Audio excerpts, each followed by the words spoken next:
This is Dream Cove. The Shoemaker's Promise. In a small town where the streets turned to mud every monsoon season, there lived a man named Thomas Reed. He was not rich. He was not educated. He was, in the eyes of most people who passed him on the street, simply the shoemaker, a man who sat on a wooden stool outside a rented corner shop, hammering soles onto other people's shoes from sunrise until the streetlights flickered on. Thomas had one son. His name was Daniel. Daniel's mother had passed away when he was only 4 years old, leaving Thomas to raise the boy alone. There was no extended family with money to spare, no inheritance waiting in some drawer, no shortcuts. There was only Thomas, his worn leather apron, and his 2 rough hands that smelled permanently of shoe polish and glue. Every morning, before the sun had fully risen, Thomas would wake Daniel gently and say the same words. "Get up, son! Today is a day we can still change." Daniel never quite understood what his father meant by that. Not until many years later. The Reeds lived in a single room above the shop. It had 1 window, 1 bed, and a small table where Daniel did his homework by the light of a kerosene lamp because the electricity often failed. Some nights, Thomas would skip his own dinner quietly, telling Daniel he already ate at the shop, just so there would be enough food for his son. Daniel found out the truth years later. Thomas never once complained. 12 hours a day. He never told him that some nights he counted coins twice just to be sure there was enough for school fees. What did you learn today? Not how much money did you make? Not what will people think of us? Just what did you learn? It became a ritual, a boy sharing, and the names of rivers with a father who had never finished the 6th grade, but who listened as if he were being told the secrets of the universe.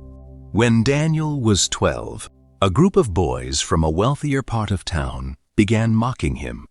They called him Cobbler's Boy and laughed at the patches on his uniform. One afternoon, Daniel came home in tears, threw his bag on the floor, and told his father he wanted to quit school and start earning money instead, so that no one could ever laugh at them again. Thomas didn't scold him.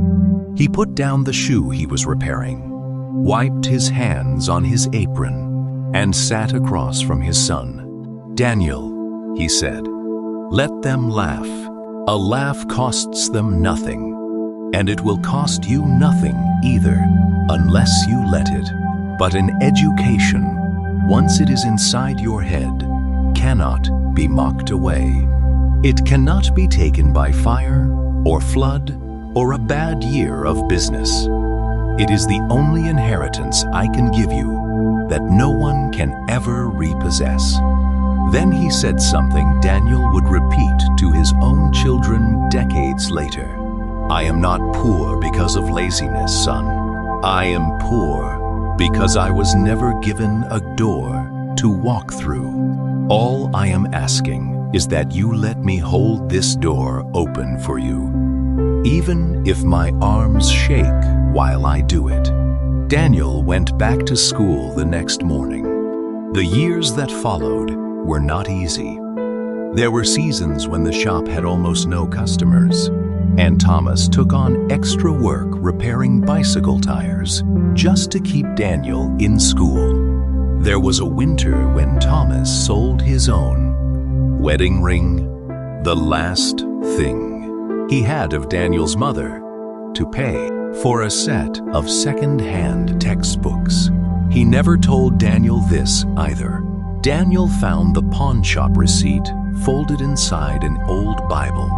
Years later, after everything had already changed, Daniel studied harder than anyone in his class, not because he was naturally the smartest, but because he had seen, up close, exactly what his father's hands looked like at the end of a 16-hour day, cracked, stained, trembling slightly from exhaustion. And he decided those hands would not work like that forever. He earned a scholarship to a technical college in the city. On the day the acceptance letter arrived, Thomas closed the shop early for the first time in 11 years. He walked to the market, bought a single roasted chicken they could not really afford, and the two of them ate it in silence on the roof of their building, watching the sun go down over a town that had never expected much from either of them. "I don't have money to give you for the city," Thomas admitted quietly that night. "But I have this." He handed Daniel a small tin box. Inside were coins, years of coins, saved one at a time, hidden beneath a loose floorboard. It was not a fortune. It would not even cover a month's rent in the city. But Daniel understood, holding that tin box, that it represented something money could never measure. A father who had denied himself everything, one coin at a time, for a future he would never personally get to live in. City life was brutal for a boy from a shoemaker's shop. Daniel worked as a dishwasher at night and studied engineering by day. He slept 4 hours a night for years.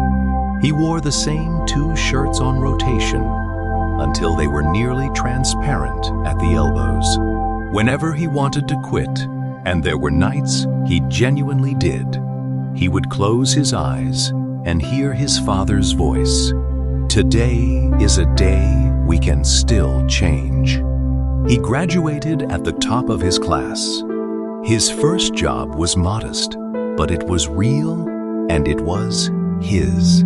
He sent money home every single month, even before he paid his own rent. When Thomas received the first envelope, he did not spend a single coin of it. He kept it unopened in the same tin box under the floorboard, because, for him, the money was never really the point. The point was that his son had made it through the door. Daniel worked his way up over the next decade, eventually starting his own small engineering firm. It was not overnight success.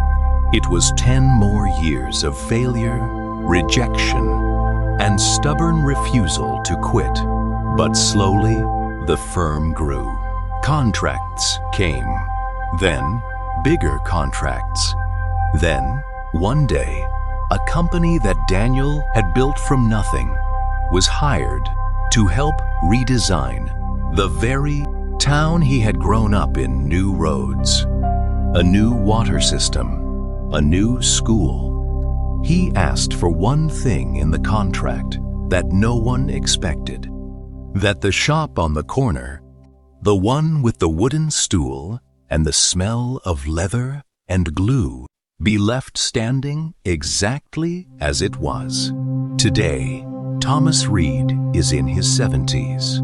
He still sits on that same wooden stool most mornings, not because he needs the money anymore, but because, as he says, "My hands don't know how to be still, and this shop remembers who we were." Daniel visits every single Sunday. He sits across from his father, and in a strange echo of childhood evenings under a kerosene lamp, he asks him the same question his father once asked him. "What did you learn this week, Dad?" And Thomas always laughs and always answers something small and simple about a customer, or the weather, or an old song on the radio. Because in the end, that was always the real lesson Thomas had been teaching. Hammer stroke by hammer stroke, coin by coin, sacrifice by invisible sacrifice. Success was never about escaping where you came from. It was about becoming someone strong enough to go back and hold the door open for others, the way someone once held it open, with shaking arms, for you. If this story moved you, remember, no sacrifice made in love is ever wasted, even the ones no one sees.